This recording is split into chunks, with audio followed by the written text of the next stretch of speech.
자, 2차 방정식 기본적인 거 오늘 하나만 해보도록 하겠습니다. 자, 일단 1학년 때 1차 방정식 공부했죠. 그 다음에 2학년 때 뭐 공부했냐면 연립 1차 방정식 공부했죠. 자, 그런 식으로 매 학년마다 방정식은 하나 이상씩 나오는데 고등학교 1학년 1학기 들어가게 되면은 수학 3과정에서 2차 방정식이랑 그 다음에 2차 방정식에서 차수를 뛰어넘는 고차 방정식, 거기에 연립 방정식의 상위 호환 버전인 연립 2차 방정식 등등등 해가지고 굉장히 다양한 방정식을 공부를 해. 물론 오늘 공부하는 2차 방정식을 기본으로 하는 거니까 당연한 얘기지만 오늘 것도 쉽지만 중요하다라는 거고, 자, 오늘 하는 것 통해서 이제 느껴야 되는 포인트까지만 잘 알고 넘어가면 될 것 같습니다. 자, 일단 어떤 걸 2차 방정식이라 하느냐, 가만 생각해 보면 1학년 얘기만 한번 해볼게요. 1학년 때 1차 방정식 공부할 때 이렇게 써 있었죠. ax 더하기 b는 0 해놓고 중요한 사실은 1차항의 개수가 0이 되면 안 됩니다 라고 써 있었단 말이야. 이유는 1차항이 날아가 버리면 1차 방정식이라고 부를 수가 있다 없다? 없다 라고 돼 있었고, 모양에 대한 기초는 이거였죠. 일단 방정식은 무조건 식을 정리했을 때 일단 등호가 있어야 되고, 는 0꼴로 정리되는 식은 무조건 방정식이라고 부른단 말이야.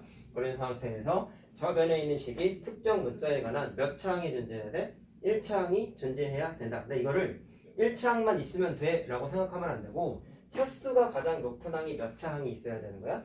1차항이 있어야 1차 방정식으로 보는 거였단 말이야. 그럼 무슨 얘기야? 여기 만약에 x제곱이 있으면 제일 차수 높은 게 1차가 아니라 2차죠. 이거는 1차식이 아닌 거지. 그런 것과 연결되어 생각을 해보면 여기 나오는 2차 방정식의 뜻을 생각하는 건 이제 굉장히 쉬워요. 자, 그러면 추정해보자. 2차니까 가장 높은 차수가 이제 뭐가 와야 돼? 2차항이 좌변에 있어야 되겠죠. 따라서 차수를 하나 올려. 이렇게 해놓고 당연히 방정식이니까 는 0까지 써있어야 되고, 그럼 얘도 마찬가지야. 2차 방정식이니까 2차항이 날아가면 큰일 나는 거 아니겠어요? 자, 그렇기 때문에 2차항의 개수가 절대로 0이 되면 안 된다. 다음과 같이 정리를 하면 되고, 참고삼아 얘기하면 1차 방정식일 때 이 b가 상수항 맞죠? 근데 왜 조건의 상수항은 0인지 아닌지가 언급이 안 돼 있어? 간단하게 얘기하면 무관심인 거야. 수학적으로 얘기하면은 상수항이 0이든지 말든지 의미가 없다, 차이가 없다, 상관이 없다, 그런 얘기란 말이야. 똑같은 논리에 의해서 2차항의 개수는 언급이 되어 있는데 1차항이랑 상수항의 개수가 언급이 안 돼 있어. 왜일까요? 있어도 되고 없어도 되고 상관없는 거야. 알겠죠? 알겠죠? 자, 그런 뉘앙스까지만 좀 이해를 하시면 되겠다. 뭐 이건 사실 너무 쉽지. 그래서 첫 페이지 유형에 뭐 다음 중 2차 방정식인 걸 찾아보세요, 뭐 이런 얘기 나온단 말이야. 몇 가지만 떠들어 볼게. 이건 2차 방정식이니? 네? 는 0이 없잖아. 뭐라고 부를 거야? 2차식. 그렇죠. 2차식이죠. 2차식이죠. 자, 그 다음에 그럼 얘는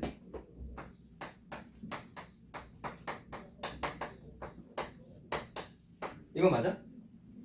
3차항이 있으면 2차 방정식 아니잖아요. 뭐 조심해야 됐어요? 기본적으로 는 0꼴로 식을 정리한 다음에 따지는 거야. 그러면 좌변에 있는 우변에 있는 거 다 좌변으로 뭐라 버려야 돼? 잠깐 암산해봐. x 세제곱 마이너스 x 제곱이 좌변에 있죠. 근데 우변에 x 세제곱이 있으니까 어떻게 돼요? 약분되죠. 그럼 최고차항의 그 차수가 마이너스 x 제곱이니까 x 제곱이 있지? 그럼 최고차항의 x 제곱 맞지? 그러니까 그렇기 때문에 최고차항 2차식인 거 이렇게 생긴 녀석이 있는 거 충족했고, 는 0으로도 정리가 돼야 돼. 좌변으로 몰아버리면 되잖아. 그러니까 얘는 아닌 것 같지만 2차 방정식인 거예요. 그래서 아이들이 실수할 수 있을 만한 거 미리 써드리고 있는 거예요. 미리 아까 자기도 머리가 끄덕끄덕 했잖아. 그런 실수할 수 있으니까 조심해야 되고. 자, 그 다음에 이것도 애들이 많이 물어보는데, 이거는 2차 방정식 맞을까? 아니 선생님, 최고차항의 개수, 최고차항이 2차항이 있으니까 이것도 2차 방정식이고 2차식이고, 우변에 있는 거 좌변으로 몰아버리면 는 0으로도 정리되니까 이 모양 맞잖아요 라고 생각할 수 있는데, 눈에 밟히는 게 하나 있죠. 지금 x가 미지수가 어디에 있어? 분모에 있지. 이거 한번 내가 전에 잠깐 언급을 했던 것 같기도 하고 아닌 것 같기도 한데, 아닌 것 같기도 한데, 분모에 미지수가 있는 형태는 나중에 이제 수학적으로 공부하면은 분모에 미지수가 있는 형태는 몇 차식이라는 단어 자체를 쓰질 못해요. 이거 얘기한 적 없냐? 처음 듣니? 그래? 모른다고 생각하고 할게. 문자가 그러니까 미지수가 분모에 있는 형태는 나중에 고등학교 때 뭐라 그러냐면 유리식이라고 그러죠. 그래서 분모에 미지수가 있는 식은 유리식, 분모에 미지수가 있는 방정식은 유리 방정식. 근데 이거는 교육과정상 빠졌어. 옛날에 고2 때 했던 거야. 없어졌고, 분모에 미지수가 있는 함수를 유리 함수 이렇게 불러. 그러니까 유리라는 단어가 언제 들어가는지만 알고 넘어가지고, 유리라는 단어가 언제 들어가? 미지수의 위치가 분모에 있는 경우는 유리식이라고 불러. 자, 그럼 얘는 표현상 유리 방정식이에요. 물론 교육과정상 빠진 거야.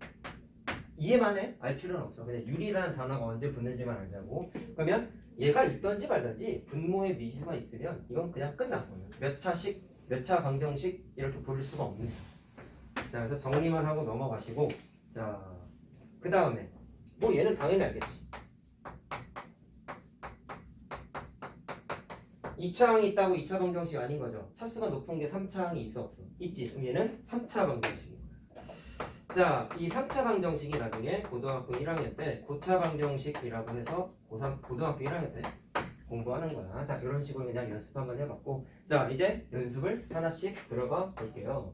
일단 이건 알겠지? 방정식을 공부하는 가장 중요한 목적이 뭐예요? 해를 구하는 거 아니겠습니까? 해가 없거나 무수히 많으면 재미없는 식이라고 그랬었지. 자, 그래서 방정식의 해를 구하는 게 정말 중요한 건 당연한 건데, 해의 본뜻은 뭐였어? 등호 관계를 만족시키는 식이잖아. 다시 말하면 는 0걸로 식이 정리되어 있으면 이 x에다가 뭔가 대입해 봤더니 식이 정리된 게 는 0이 돼버리면 좌변과 우변이 같아지므로 결국에는 그 방정식의 해입니다 라고 할 수 있죠. 그래서 니네가 지금까지 풀어봤던 방정식들의 해를 구하게 되면 이가 나오잖아. 맞지? 그럼 그거를 원래 식에다가 대입하면은 는 0으로 정리가 됐어요? 안 됐어요? 다 됐었단 말이야. 연립1차 방정식도 마찬가지고. 그러면 2차 방정식이랑 다르냐? 똑같아. 어쨌든 얘는 방정식 그룹에 들어가는 애기 때문에 기본 논리는 바뀌지 않아. 어떤 논리가 바뀌지 않아? 방정식에서는 해를 구하는 게 가장 중요하고, 그 다음에 그 방정식에다가 어떤 숫자를 대입했을 때 는 0이 됐다. 그럼 무조건 방정식이 뭐다? 해라는 거지. 그래서 대입해서 찾는 거 막 각 단어마다 다 있었어. 연립 1차 방정식 때도 있었어. 자, 그래서 해를 한번 표현해 보면 특징만 알면 되는 거죠. 자, 어떤 특징이 있다 했어요? 대입하면은 는 0을 만족을 한다 라는 것만 알면 되는 거예요. 고3 때까지 공부하는 모든 방정식 다 통하는 거예요. 자, 그래서 이건 뭐 사실 설명하는 것도 되게 유치한데, 아직 2차 방정식 해를 구하는 툴은 좀 이따 할 거야. 아직 모르잖아. 그럼 이것만 써서 한번 해를 찾아보면, 여기에다가 예를 들어서 x에다가 마이너스 1을 대입해봤어. 넣는 건 할 수 있잖아. 그럼 어떻게 돼요? 1 플러스 3 더하기 2니까 0이 안 되죠? 그럼 뭐라는 거야? 이건 해가 아닌 거지. 근데 x에다가 1을 넣어봤어. 그럼 어떻게 돼? 1 마이너스 3 더하기 2니까 얘는 등호가 는 0이 됐어요? 안 되죠? 됐죠? 그러니까 이게 일단 이 방정식의 해구나 라는 걸 하나 확인할 수 있다라는 거야. 근데 하나만 더 넣어볼게. 2도 한번 넣어봤어. 2 넣어봐. 그럼 x의 제곱이니까 2의 제곱 마이너스 3 곱하기 2 플러스 2니까 5 얘도 되네. 자, 그럼 방정식의 해를, 난 물론 답을 아니까 쓴 거긴 한데 방정식의 해를 그냥 찍어봤더니 두 개를 찾아야지. 자, 일단 연립방정식 같은 경우를 좀 제외하면은, 연립방정식은 일반적으로 해가 x는 뭐 y는 뭐 이렇게 한 쌍이 있었고요. 그렇지 않은 경우는 뭐가 있었죠? 해가 무수히 많을 때 또는 해가 없을 때도 있었지. 그런 경우 제외하면은 연립방정식 하나 나왔다. 1차 방정식도 특수한 경우 제외하면 해가 하나였잖아. 1차 방정식 때도 해가 무수히 많을 때와 없을 때 공부했을 겁니다. 기억 안 나지 또? 이거 기억나니? 1학년 때 했던 것들. 그게 뭐요? 넘어갈게요. 아니 왜요? 이거 얘기하는 순간 개념 수업이 1시간이 넘어가. 네? 원한다면 해줄게. 네 해주세요. 아이씨, 내 심리를 잘하네. 자, 안 할 거야. 자, 어쨌든 해가, 아이씨, 너 때문에 또 까먹었잖아. 무슨 얘기할지. 자, 아무튼 간에 뭐 얘기하려고 그랬지? 해가 두 개인 이유. 아니 그거 아니야. 맞아. 오, 천재인데 2차 방정식의 해를 찾았더니 두 개가 나타났죠. 자, 해가 무수히 많을 때 제외하면은 니네 방정식의 해가 두 개인 적 본 적 없지? 여기서부터 이제 나타나는 거야. 자, 왜 그런지 좀 이따 다시 얘기해 줄게. 자, 그러면 이제 방정식의 해를 2차 방정식의 해를 어떻게 찾는지를 이제 얘기를 좀 해드릴게요. 자, 오늘 하는 것 중에 제일 중요한 얘기가 이제 요거야. 자, 2번. 해를 구할 건데 어떻게 할 거냐면 이 앞단원이 인수분해였지. 내가 한번 이 얘기를 한 적이 있는데 인수분해 잘해야지 방정식 잘 풀 수 있다고 그랬잖아. 그게 이제 여기서 나오는 거다. 잘 봐라. 자, 인수분해를 이용해서 2차 방정식의 해를 찾아보겠대. 근데 이거 어떻게 써먹을 거냐가 중요한 건데 결론만 보면 쉽다.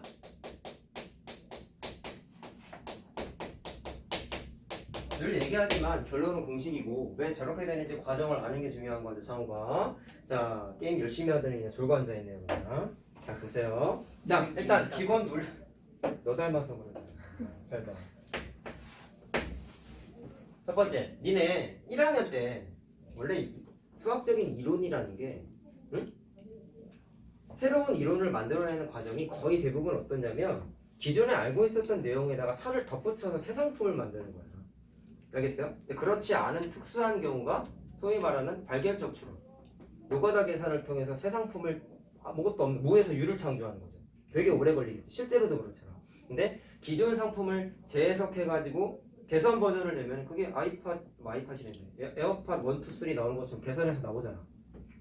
똑같은 거란 말이야. 그래서 수학적인 이론도 새 상품처럼 나오는 건데 자, 어떤 내용부터 출발하냐면 니네 1학년 때 문자식 공부했을 때 a 곱하기 b는 0이라고 써 있으면 이걸 니네 어떻게 해석했어? 둘 중에 하나는 무조건 0이지. 문자식 할 때. 물론 이거랑 같은 의미인 건 b분의 a는 0도 완전 같진 않다. b가 0이 아니라고 했을 때 얘는 무조건 그때는 a가 0이 되는 거죠. 자, 이런 식으로 저런 관계식이 있으면 우리는 자연스럽게 해석을 해가지고 문제를 해결을 했었단 말이에요. 그 중에 이거를 써먹어서 방정식의 해를 구하겠다고 한 건데 자, 논리 과정만 알면 돼. 일단 이거를 봤을 때 내가 아까 뭐라 했어? 둘 중에 하나는 무조건 0이라고 했지. 그거를 국어사전 해석하듯이 좀 한 줄로 써볼래? 이걸 어떻게 이해할 수 있겠냐? 상황을 봐봐. 얘는 경우의 수 공부했잖아. 경우의 수. 이게 는 0이 되기 위한 사건이 몇 가지 사건이 생기는 거거든요. 몇 가지?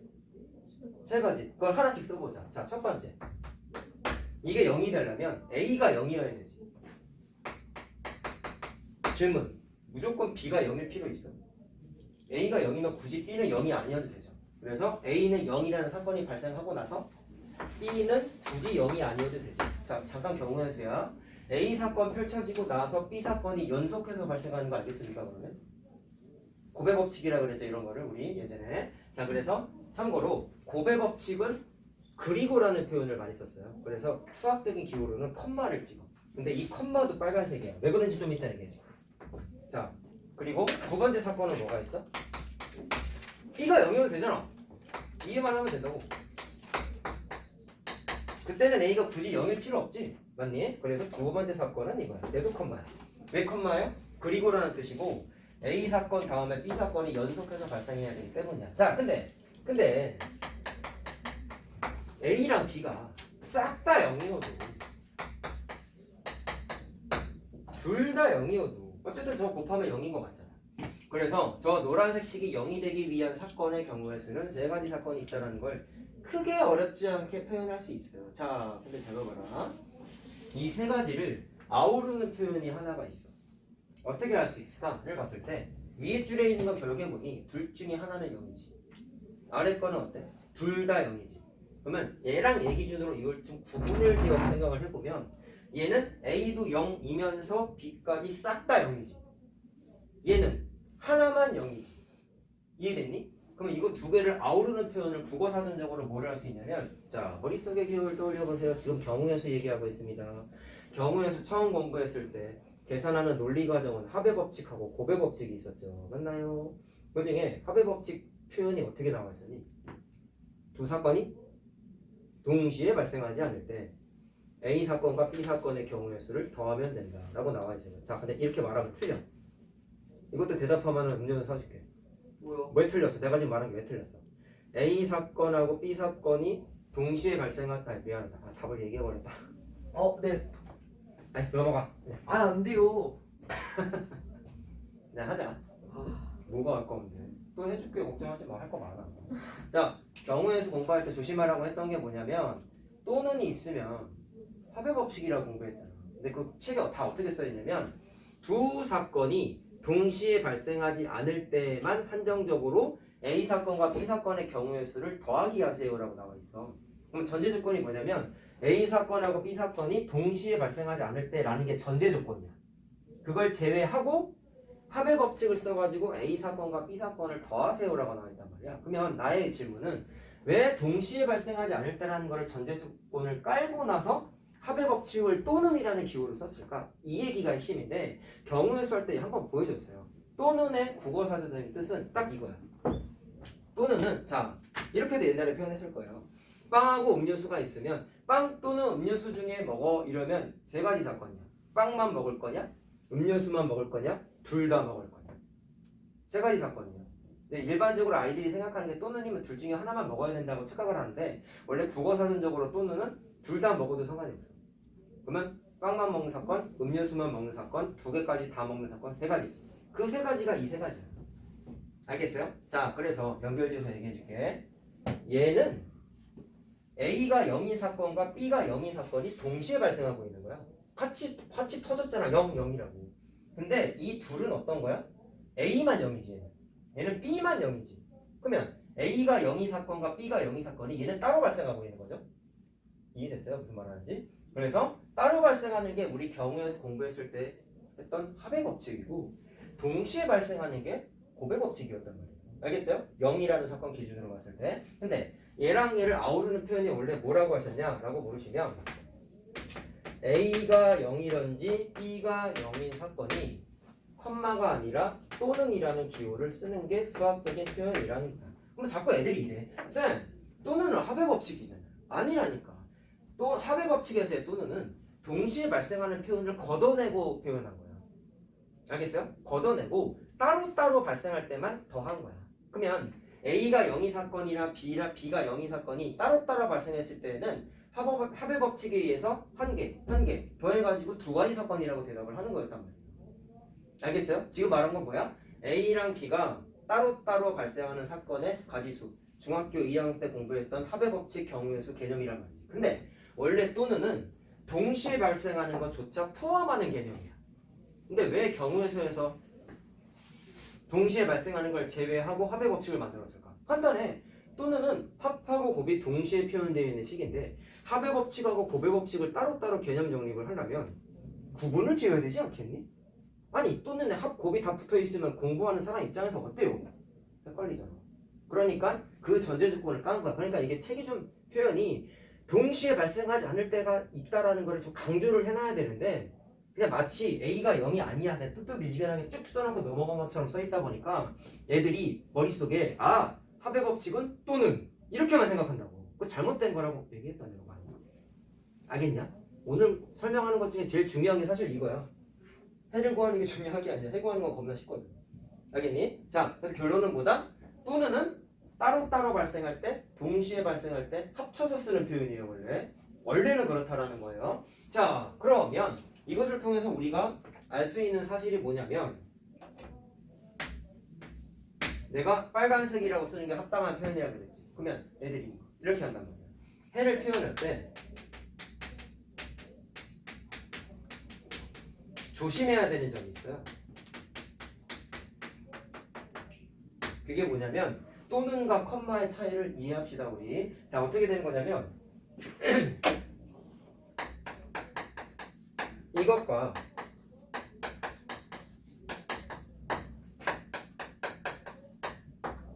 이거는 같은 표현이야? 아닌 거지. 누가 더 범위가 넓은 표현이야? 또는이 범위가 넓은 표현이야. 굳이 비교하면 얘는 세 개 다 표현하는 거라고 그랬죠. 1번, 2번, 3번. 근데 얘는 요거 하나밖에 없잖아. 알겠어요? 자, 왜 자꾸 구분 짓고 있느냐? 자, 이제 시작합니다. 방정식의 해를 구하고자 하고 있는 거 아니겠어요? 그럼 표기법이라는 거는 말 그대로 해를 표기할 때 주의점을 얘기하고 있는 건데 방정식을 풀었는데 이 사건과 이 사건이 발생됐다는 걸 확인을 했으면 컴마를 찍으면 안 된다는 이유는 이 얘기예요. 야, 너 A 곱하기 B에서 0이 되려면 어떤 일이 벌어져야 돼? 라고 했을 때 이렇게 대답하면 무슨 문제가 생겨? A가 0이면서 B가 0이어야 돼? 라고 대답하면 무슨 문제가 생겨? 반론을 할 수 있는 거지. 야, 굳이 둘 다 0이어야 돼? 아니지 않냐? 맞죠? 둘 중에 하나만 0이어도 되잖아. 크게 위에 있는 이 두 개잖아. 알겠어요? 그래서 이게 0일 때 어떤 일이 벌어져야 돼? 라고 했을 때 올바른 대답은 A가 0 그리고 B도 0이야 는 잘못된 거고 또는이라고 대답해야 되는 게 올바른 표현이라는 거야. 자, 그럼 또는에 어떤 표현이 돼 있다고 정리합시다. 하나만 0이든지 둘 다 0이든지 을 한꺼번에 표현하는 유일한 표기법이다. 자, 따라서 우리가 이 노란색을 맞닥뜨렸을 때 말해야 되는, 그러니까 써야 되는 유일한 표기법은 요거 하나밖에 없어요. 그래서 답에다가 일단 뭐를 쓴다? 또는이라는 기호를 꼭 표시를 해주셔야 돼요. 알겠죠? 자, 근데 또는이 영어로 뭐냐? 이거죠? 나 한글 쓰기 귀찮으니까 앞으로 답 쓸 때 이렇게 쓸 거야. 쓰기 귀찮은 거죠. 알겠죠? 자, 그러면 왜 떠들었냐면 이제 매칭을 한번 해볼게요. 잘 보세요. 제목은 어쨌든 인수분해를 이용하는 2차 방정식 아니니? 되게 쉬워 이제. 저것만 어려운 거. 처음 이해할 때. 자, 보세요.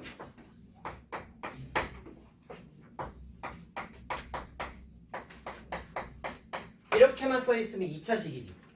근데 는 0이 써있어야지 뭐라고 부를 수 있어? 2차 방정식이겠죠. 괜찮죠 여기까지? 그러면 이 방정식의 해를 구할 때 뭐를 쓰겠다고? 인수분해를 쓰겠다는 거야. 자, 오늘은 첫날이니까 과정을 얘기해줄게.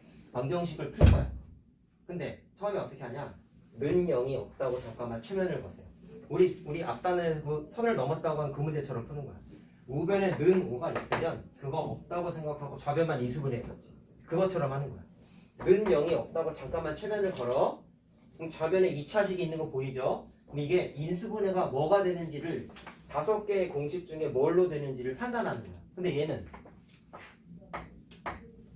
이걸로 돼 안 돼? 돼요. 가능하지? 인수분해 하는 거야. 인수분해 이제 할 수 있잖아. 이거. 그 다음에 기억 속에서 지었던 구분을 다시 소환을 하는 거야. 그럼 이걸 왜 이거 설명하다가 이걸 설명했느냐? 잘 들으세요. 어쨌든 얘는 두 숫자를 곱해가지고 0이 됐기 때문에 마치 첫 번째 괄호가 A 같은 거고 두 번째 괄호가 B 같은 존재인 거예요. 우리 인수분해 했을 때 복잡한 식의 인수분해 빼고 그냥 쉬운 버전의 인수분해 했을 때는 괄호 두 개의 곱으로 대부분 인수분해가 됐죠. 그 괄호 두 개가 A와 B 같은 거야. 자, 근데 A 곱하기 B가 0인 건 결과적으로는 이렇게 푸는 거라며. 그것에 대한 근거를 설명해 줬잖아. 자, 그럼 얘도 마찬가지로 A의 의미인 x 더하기 2가 0일 때와 x 더하기 5라는 B의 의미를 갖고 있는 녀석이 0일 때를 두 가지를 해결하면 끝나는 거란 말이야. 근데 둘 사이의 관계가 뭐가 돼야 된다고? 또는이 돼야 된다는 거야. 그래서 나 아까 영어 쓴다 했잖아. 자, 그래서 첫 번째 A가 0일 때의 사건과 B가 0일 때의 사건을 해결하면 그냥 답이 나와요. 자, 그러면 잘 봐라. 의미 부여해볼까? 이건 뭐니? 1차 방정식이죠. 이건 뭐니? 1차 방정식이죠. 그래서 인수분해에서 해를 찾는 경우는 거의 대부분 1차 방정식을 두 번 풀게 돼 있어. 얼마야 x가? 마이너스잖아. 그래. 얘는 마이너스 5죠. 그래서 아까 내가 찍어서 두 개 나왔잖아. 해가 방정식에 두 개 나왔잖아. 2차 방정식은 거의 대부분 해가 두 개가 나타나요. 자, 그러면 둘 사이의 관계가 내가 아까 뭐라고 얘기했어? 콤마가 아니라 5월이라고 꼭 써야 된다. 이게 2차 방정식의 해를 표현하는 표기법이야. 알았죠? 그래서 오늘 갈 때 조심해야 되는 거. 점을 찍으면 큰나가 뭐야? 큰일 나. 알았지? 알았지? 자, 그래서 이렇게 얘기를 했고 아까 찍어서 나타난 것도 그렇고 지금도 보니까 해가 두 개가 나타났네요. 자, 하나만 더 해볼게요. 하나만. 일단 인수분해 잘해야 되겠구나 생각 좀 들죠 이제. 인수분해 해야 돼. 자, 그 다음에 이것도 해보자. 조금 귀찮은 거.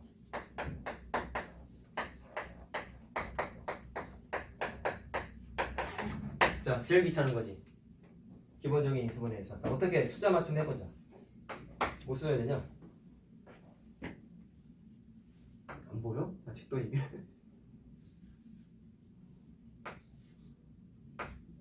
맞아? 맞지? 연습해야 돼 얘들아. 알았어? 자, 그래서 3x 마이너스 2 x 마이너스 3 이렇게 인수분해가 된 거야. 그럼 아까 어떻게 했어요? 뭐 말을 했지만 이거 없다고 생각하고 인수분해한 거죠?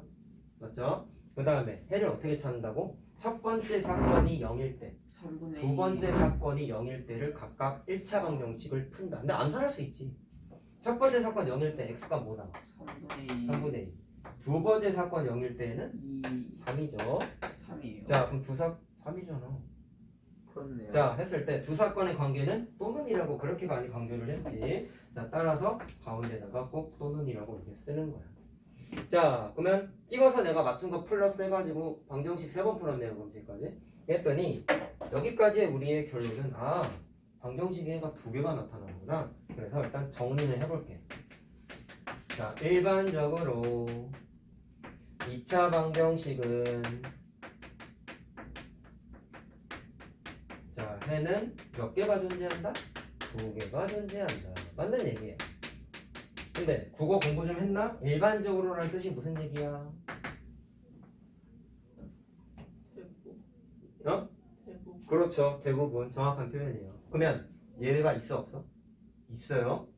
거의 대부분 이런데 아닐 때도 있어요. 그것에 대한 근거가 몇 가지가 있는데 오늘은 하나만 할 거야. 그 우리 책 구성상 하나밖에 못 해줘. 자, 그게 이제 뭐냐면 다음 네모예요. 자, 일단 인수분해 해가지고 해를 찾아봤더니 2개씩 나타나는 건 이제 알았다 치자. 근데 언제 이런 일이 안 발생할까? 까지가 우리 책에 나온 첫 번째 페이지거든. 자, 3번째 네모. 뭐라고 써있냐면 용 이상한 이런 또 이제 오성주가 이러겠지.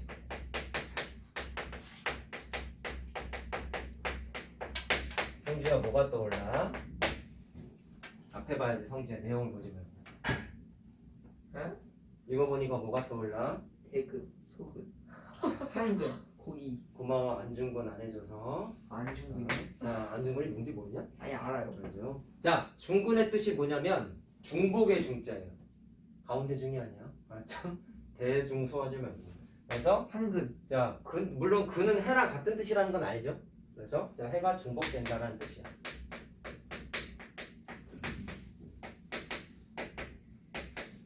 자, 그럼 언제 중복되는지를 그냥 예시를 한번 써드릴게요. 자, 이렇습니다. 중근을 안중근. 자, x제곱 마이너스 2x 플러스 1은 0. 2차 방정식이지. 해를 구해볼게. 그럼 어떻게 하라 했어요? 저변에 2차식만 없어요. 있다고 생각하고 인수분해를 시도하여라. 근데 이거 완전 제곱식인 거 알겠니? 에. 이렇게 인수분해 되죠. 그래서 기억에서 지웠던 그 녀석을 다 써. 그러면 이거는 괄호의 제곱이잖아. 천단에 있는 것도 마찬가지로 친절하게 써드릴게요. x-1의 제곱은 x-1을 2번 곱한 거 아니니? 맞지? 그럼 이렇게 딱 하니까 아까 여기다 썼었던 얘가 A고 얘가 B. 1.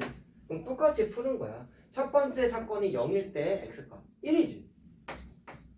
근데 두 번째 사건이 0일 때에도 1이죠. 그냥 A만 적으면 되는 그럼 거예요. 아까처럼 봤을 때는 얘는 이렇게 쓰는 게 맞는 거지. 근데 아무래도 이렇게 중복되면 똑같은 건 또 쓰기가 귀찮지 않습니까? 그래서 이때는 이렇게 쓰지 않고 중복된다라는 건 느꼈지.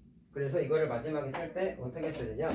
x는 1 하나만 쓰고 중복된다라는 뜻의 이 단어를 옆에다가 쓰게 돼 있거든. 이건 무조건 지켜야 돼. 그게 더 옆에다가 그래. 하라고 하니까 하는 거지. 내가 뭔 힘이 있겠니? X가 1인 걸. 자, 그래서 이거 안 쓰면 틀려.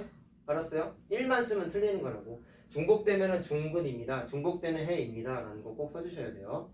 언제 이런다고? 중복될 때. 자, 그럼 역추적 해보자. 언제 이런 일이 발생할까요? 이미 답이 나와 있어. 좌변에 있는 식이 완전 제곱식으로 제곱식. 인수분해가 됐지. 그때만 이런 일이 생겨. 이 완전 제곱식으로 인수분해가 안 되는 케이스가 이런 케이스인 거고, 이런 케이스가 더 많아 사실은. 근데 인수분해 하다 보면 완전 제곱식으로 이렇게 인수분해 될 때도 존재하는데 그때만 중근의 형태가 나타나더라 라는 거야. 자, 할 수 있겠어요? 괜찮죠? 자, 그럼 이제 이게 응용이 이제 어떻게 나오느냐. 결국은 지금 내가 말한 건 이거잖아. 좌변에 있는 2차식이 완전 제곱식 꼴로 인수분해가 되는 경우, 이때만 무슨 일이 생겨? 중근이 생긴다. 간략.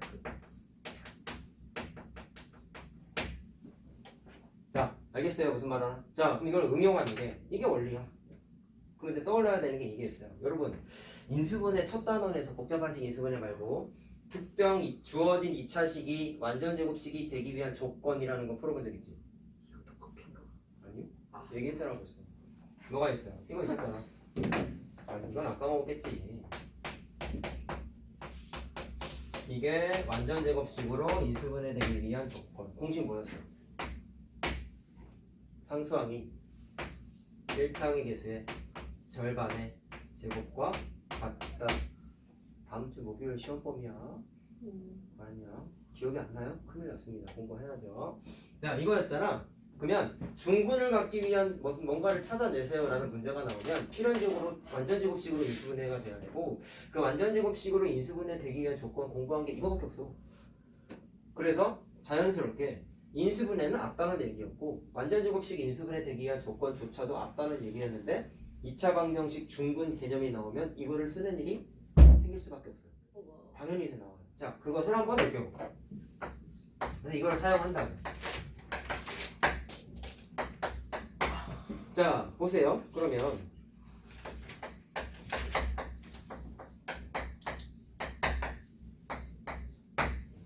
자, 요게 2차 방정식이잖아.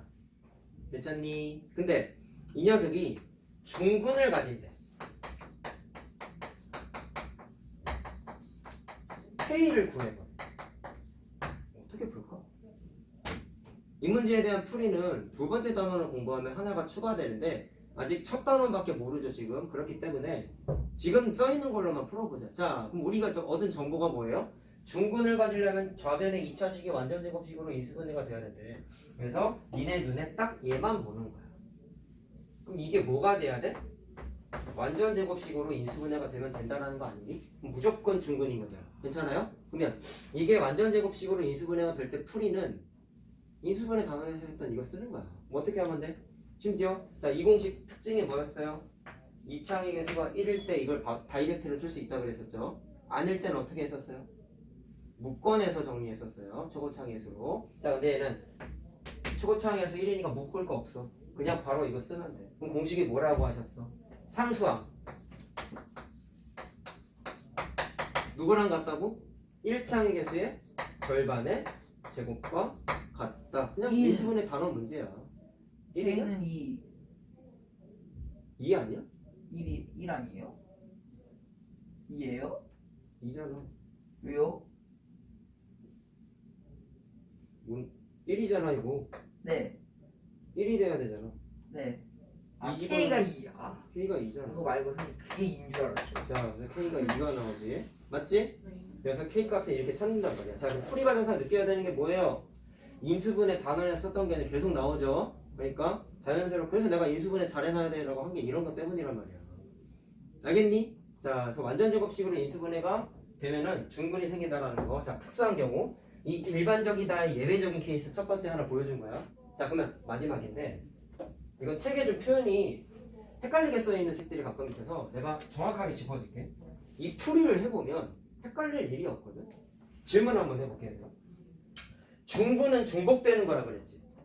그랬을 때 x는 1 괄호해놓고 중복됩니다 라고 쓴다고 하는 거잖아. 맞지? 여기까지 괜찮지? 그러면 질문 한번 해볼게.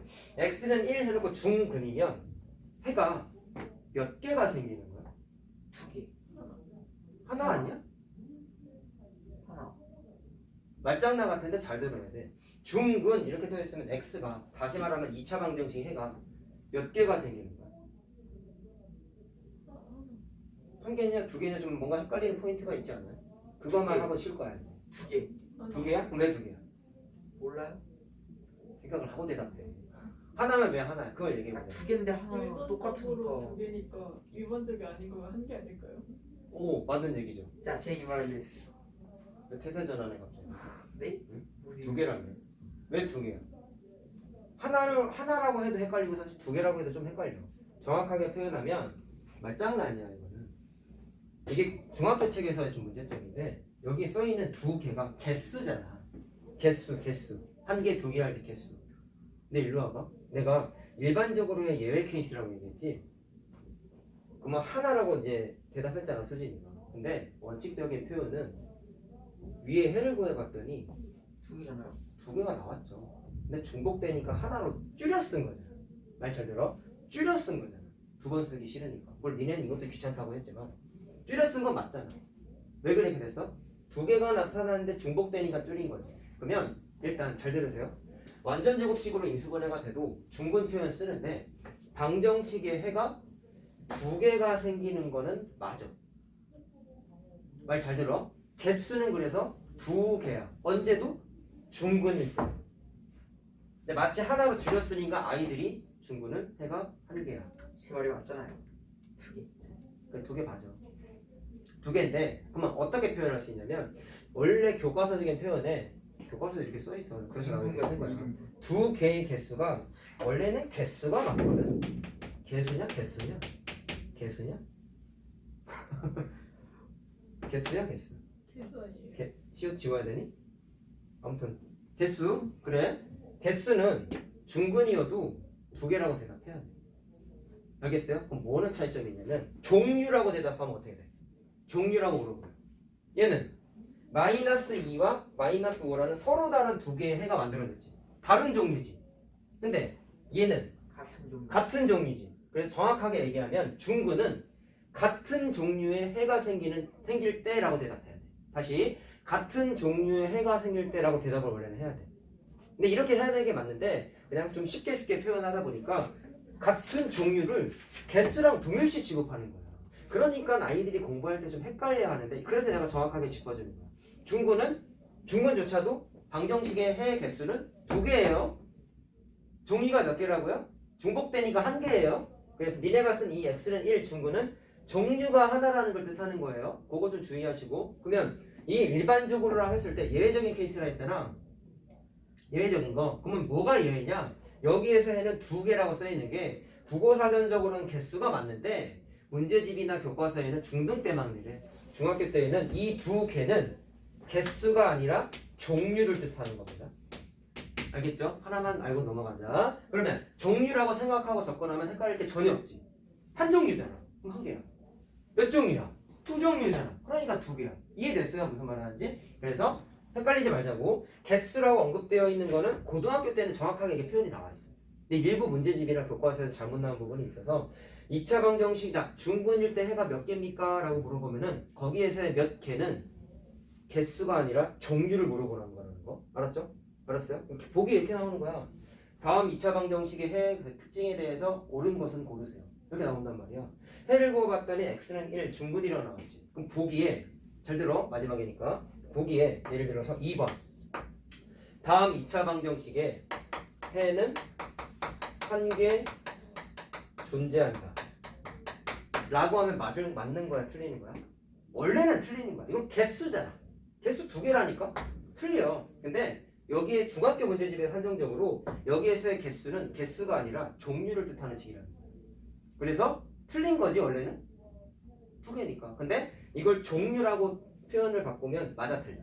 맞는 거지. 그래서 웃기게도 이건 맞는 복이야.